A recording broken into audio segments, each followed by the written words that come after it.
Hello, in front of me I've got Opel Grandland. In this video I'll show you how to use automatic transmission.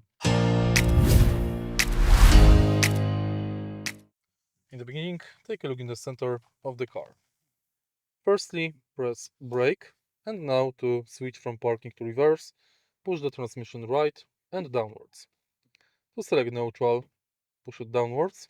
To select drive, push it downwards again.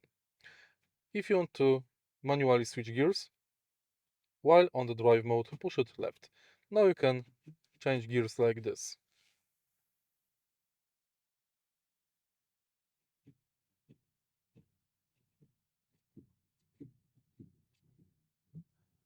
If you want to enable parking mode again,